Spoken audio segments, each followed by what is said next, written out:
नमस्कार दोस्तों, स्वागत है आप सबका आपके अपने यूट्यूब चैनल इंक बुक पर। आज 8 जून 2026 है और हम लोग डिस्कस करने जा रहे हैं करंट अफेयर्स से रिलेटेड कुछ इंपॉर्टेंट एमसीक्यूज़ को और उनसे रिलेटेड कुछ इंपॉर्टेंट फैक्ट्स को भी। तो सेशन को बिना स्किप किए एंड तक ज़रूर देखिएगा क्योंकि हर एक क्वेश्चन आपके एग्जाम के रिगार्डिंग इंपॉर्टेंट रहने वाला है। तो चलिए स्टार्ट करते हैं बिना किसी देरी के। आज के सेशन का पहला प्रश्न, विश्व महासागर दिवस वर्ल्ड ओशियन डे प्रत्येक वर्ष कब मनाया जाता है? तो इसका जो राइट आंसर है वह है 8 जून।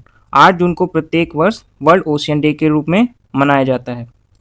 आखिर इसका उद्देश्य क्या है मनाने का? महासागरों के महत्व और उनसे जुड़ी जो पारिस्थितिकी तंत्र और समुद्री संसाधनों के संरक्षण के बारे में वैश्विक स्तर पर जागरूकता बढ़ाना, यह इसका प्रमुख उद्देश्य है। यानी इस दिन जो विश्व महासागर दिवस मनाया जाता है तो मुख्य रूप से महासागरों के संरक्षण के बारे में और समुद्री संसाधनों के संरक्षण के बारे में वैश्विक स्तर पर जागरूकता बढ़ाई जाती है। आगे बढ़ते हैं, कुछ इंपॉर्टेंट फैक्ट्स जान लेते हैं। विश्व महासागर दिवस की इसकी अवधारणा कहाँ से आई? तो इसकी पहली अवधारणा 1992 के रियो अर्थ समिट से निकल कर आई। 1992 में ब्राजील के रियो डी जेनेरियो में जो पृथ्वी शिखर सम्मेलन हुआ था वहां पर इसकी अवधारणा आई थी। यूएन की आधिकारिक मान्यता कब मिली? तो यूएन की आधिकारिक मान्यता 2008 में मिली थी। पहला आधिकारिक आयोजन कब हुआ? तो विश्व महासागर दिवस का पहला आयोजन जो हुआ वह 2009 में हुआ। 2008 में यूएन ने मान्यता दी थी। इसके बाद पहला जो आधिकारिक आयोजन किया गया वह वर्ष 2009 में किया गया। पृथ्वी का 71% भाग महासागरों से ढका है। मोस्टली आप अर्थ में देख पा रहे होंगे ये पूरे मोस्टली जो पार्ट है वह 71% महासागरों से ही ढका हुआ है। और जो सबसे बड़ा महासागर है वह कौन सा महासागर है? प्रशांत महासागर सबसे बड़ा महासागर है। तो फिर से एक बार रिपीट कर लेते हैं।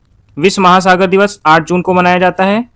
यूएन की मान्यता कब मिली? तो यूएन की मान्यता 2008 में मिली थी और यूएन की मान्यता मिलने के बाद पहला जो आयोजन हुआ वह वर्ष 2009 में हुआ। सबसे बड़ा महासागर प्रशांत महासागर और पृथ्वी का 71% भूभाग लगभग महासागर से कवर है। चलिए बढ़ते हैं अगले प्रश्न की ओर। हाल ही में किस उच्च न्यायालय के 6 एडिशनल जजेस को परमानेंट जज के रूप में नियुक्त किया गया? तो इसका जो राइट आंसर है वह है Bombay high court. Bombay high court के 6 एडिशनल जजेस को रिसेंटली परमानेंट जज के रूप में नियुक्ति दी गई है। और यह नियुक्ति किसने दिलाई? तो यह नियुक्ति राष्ट्रपति ने दिलाई है। आगे बढ़ते हैं,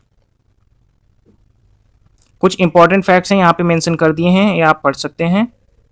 जैसे बॉम्बे हाई कोर्ट के कुछ अतिरिक्त न्यायाधीशों को स्थायी न्यायाधीश के रूप में नियुक्त किया गया। और यह नियुक्ति कौन करता है? तो यह नियुक्ति राष्ट्रपति द्वारा की जाती है। संबंधित जो न्यायालय है वह कौन सा है? Bombay high court. और इसकी मुख्य पीठ कहाँ है? तो मुंबई में इसकी मुख्य पीठ है। बॉम्बे हाई कोर्ट से रिलेटेड कुछ इंपॉर्टेंट क्वेश्चंस और पूछे जा सकते हैं आपसे, उनको कवर कर लेते हैं। जैसे बॉम्बे हाई कोर्ट की जो स्थापना हुई वह 1862 में हुई और इसकी जो मुख्य पीठ है वह मुंबई में है। हाई कोर्ट जो होता है वह राज्य का सर्वोच्च न्यायालय कहा जाता है। हाई कोर्ट जो होता है वह राज्य का सर्वोच्च न्यायालय होता है। संविधान का अनुच्छेद 214 उच्च न्यायालय से संबंधित है। अगर प्रश्न आपसे किया जाता है कि अनुच्छेद 214 किससे संबंधित है, तो यह उच्च न्यायालय से संबंधित है, यानी हाई कोर्ट से। न्यायाधीशों की नियुक्ति अभी हम लोगों ने डिस्कस किया। न्यायाधीशों की नियुक्ति राष्ट्रपति करते हैं। कुछ और इंपॉर्टेंट फैक्ट को समझ लेते हैं। महाराष्ट्र की कैपिटल है मुंबई और मुंबई में ही बॉम्बे हाई कोर्ट की मुख्य पीठ है। मुख्यमंत्री महाराष्ट्र के कौन है? तो मुख्यमंत्री महाराष्ट्र के देवेंद्र फडणवीस जी हैं और राज्यपाल यहाँ के जिष्णुदेव वर्मा जी हैं। क्षेत्रफल लगभग यहाँ का 3,07,713 वर्ग किलोमीटर है। जनसंख्या 2011 की जनगणना के अनुसार अगर देखी जाए तो 11,23,72,972 यहाँ की जनसंख्या है। आगे बढ़ते हैं अगले प्रश्न की ओर। हाल ही में भारतीय पुरुष अंडर 18 हॉकी टीम ने कौन सा खिताब जीता? तो इसका जो राइट आंसर है वह है men's under 18 Asia cup 2026। Recently Bharat की जो पुरुष अंडर 18 हॉकी टीम है उसने मेंस अंडर 18 एशिया कप जीता है। भारतीय पुरुष अंडर 18 हॉकी टीम ने जापान को 4-1 से हराकर मेन अंडर 18 एशिया कप 2026 का खिताब जीता है। और यह जो फाइनल का मुकाबला था, इसमें आशीष तानीपूर्ति ने हैट्रिक लगाई है, गोल्स की हैट्रिक। इंपॉर्टेंट पॉइंट्स क्या हैं अंडर 18 एशिया कप 2026 से रिलेटेड? जैसे चैंपियन भारत बना और द्वितीय स्थान जिसको मिला वह जापान था, जापान को ही हराकर भारत चैंपियन बना। जो अंतिम स्कोर रहा है 4-1, यानी 4-1 से भारत ने जापान को फाइनल में शिकस्त दी। और इस फाइनल मैच के जो हीरो रहे वह आशीष तानीपूर्ति रहे, जिन्होंने फाइनल मैच में गोल्स की हैट्रिक लगाई।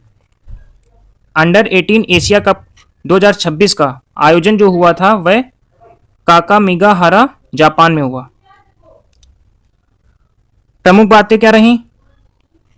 तो जैसे अभी हम लोगों ने डिस्कस किया कि अंडर 18 एशिया कप की ट्रॉफी भारत के नाम हुई। जापान को खिताबी मुकाबले में शिकस्त दी, किसने दी? तो भारत ने शिकस्त दी। आशीष तानीपूर्ति ने उत्कृष्ट प्रदर्शन से अपनी छाप छोड़ी। इन्होंने कितने गोल किए? तो 3 गोल उन्होंने किए, हैट्रिक इन्होंने लगाई। अच्छा हाँ दोस्तों, एक प्रश्न करना था आपसे पहले प्रश्न से रिलेटेड कि यहाँ क्वेश्चन किया गया है कि 6 एडिशनल जजेस कौन थे।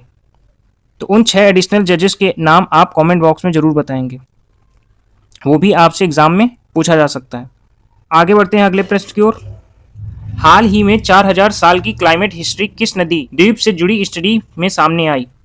इसका जो राइट आंसर है वह है माजुली। माजुली द्वीप से जुड़ी यह स्टडी सामने आई है। माजुली जो है वह असम में ब्रह्मपुत्र नदी पर स्थित एक नदी द्वीप है। वैसे मोस्टली द्वीप जो होते हैं वह सागरों में होते हैं, महासागरों में होते हैं, लेकिन यह माजुली जो है ये असम में ब्रह्मपुत्र नदी पर स्थित नदी द्वीप है। ये थोड़ा आप क्लियर रखिएगा। आगे बढ़ते हैं। माजुली से मिली 4000 वर्ष की जलवायु कहानी। यह आप मैप देख पा रहे होंगे, यह माजुली द्वीप है जो ब्रह्मपुत्र नदी के बीच में स्थित है। और यह जो अध्ययन किया गया है यह लखनऊ में स्थित बीरबल साहनी पुराविज्ञान संस्थान द्वारा किया गया है, यानी BSIP,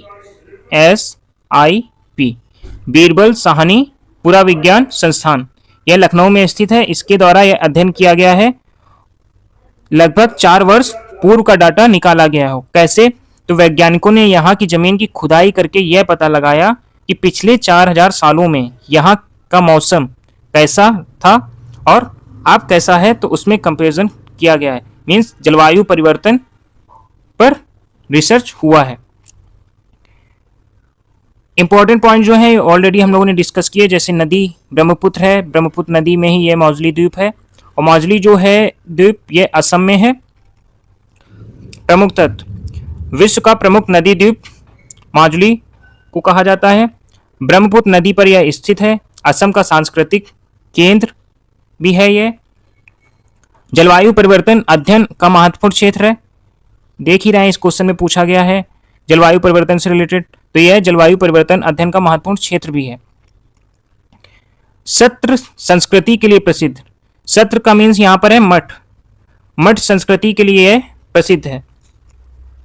तो माजुली असम में है नदी। तो कौन सी नदी में माजुली स्थित है? कौन सी नदी के बीच में स्थित है? तो ब्रह्मपुत्र नदी के बीच में माजुली स्थित है। यह जिला कब बना? तो 2016 में यह असम का जिला बना। प्रसिद्ध जो संस्कृति है यहाँ की वह सत्र संस्कृति है। सत्र यानी मठ। मठ संस्कृति यहाँ की प्रसिद्ध संस्कृति है। अध्ययन तो अध्ययन 4000 वर्ष की जलवायु इतिहास पर किया गया है।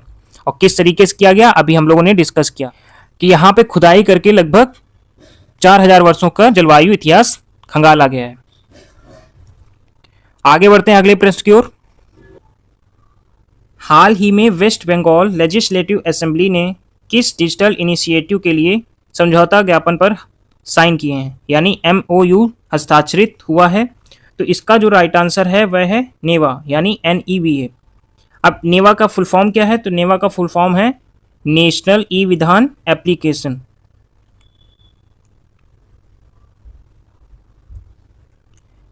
नेशनल ई विधान एप्लीकेशन।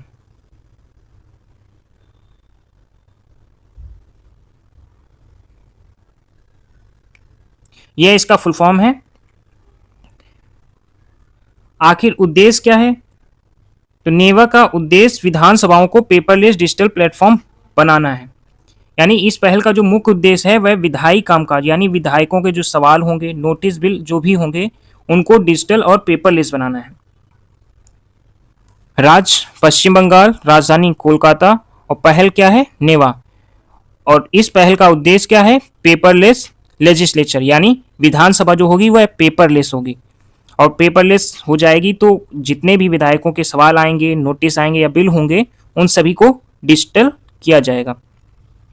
अगला प्रश्न, हाल ही में भारत ने कौन सी महिला फुटबॉल चैंपियनशिप जीती? इसका जो राइट आंसर है वह है साफ वुमेन्स चैंपियनशिप 2026। यानी साउथ एशियन फुटबॉल फेडरेशन जो चैंपियनशिप ऑर्गेनाइज कराता है, उसे रिसेंटली भारत की महिला फुटबॉल टीम ने जीता है। तो साफ वुमेन चैंपियनशिप 2026 की चैंपियन टीम कौन सी रही? भारतीय महिला टीम, जिसका उपनाम क्या है? Blue tigress. भारतीय महिला टीम को ब्लू टाइग्रेस नेम से भी जाना जाता है। और क्षेत्र क्या है इसका? दक्षिण एशिया। फुल फॉर्म से ही आपको पता चल रहा होगा, south Asian Football federation. South Asian यानी दक्षिण एशिया, तो इसका जो क्षेत्र है वह क्या है? दक्षिण एशिया। यह भारतीय महिला फुटबॉल टीम की बड़ी उपलब्धि है। इस उपलब्धि से क्षेत्रीय फुटबॉल में भारत का दबदबा बढ़ा है। बढ़ते हैं अगले प्रश्न की ओर।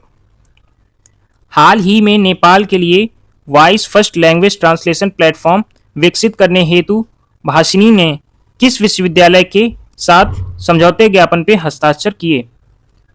इसका जो राइट आंसर है वह है काठमांडू विश्वविद्यालय यानी काठमांडू यूनिवर्सिटी के साथ समझौते ज्ञापन पर हस्ताक्षर किए गए हैं। डिजिटल इंडिया भाषिनी और काठमांडू यूनिवर्सिटी के बीच नेपाल के लिए voice first language translation platform विकसित करने हेतु MOU पर हस्ताक्षर किए गए। भाषिनी और काठमांडू यूनिवर्सिटी के बीच जो समझौता ज्ञापन हुआ उसकी पहल क्या है? तो वॉइस फर्स्ट ट्रांसलेशन प्लेटफॉर्म, अभी डिस्कस किया। साझेदार कौन है? तो भाषिनी और काठमांडू यूनिवर्सिटी। देश नेपाल। काठमांडू यूनिवर्सिटी जो है वह कहाँ की है? तो नेपाल की है। और इसका जो क्षेत्र रहने वाला है वह है AI एवं भाषा तकनीकी। मीन भाषा, AI और बहुभाषी डिजिटल सार्वजनिक बुनियादी जो ढांचे होंगे उनको विकसित करके भारत और नेपाल के बीच भाषाई समावेशन और डिजिटल कनेक्टिविटी बढ़ाई जाएगी। यह फोकस रहने वाला है इस समझौते ज्ञापन का। तो मेन पॉइंट क्या है इससे रिलेटेड? डिजिटल इंडिया इनिशिएटिव है, AI आधारित भाषा अनुवाद पे focus, voice first technology, Bharat Nepal तकनीकी सहयोग, बहुभाषी डिजिटल प्लेटफॉर्म। यह इसके इंपॉर्टेंट पॉइंट्स हैं। भाषिनी यानी भाषा इंटरफेस फॉर इंडिया।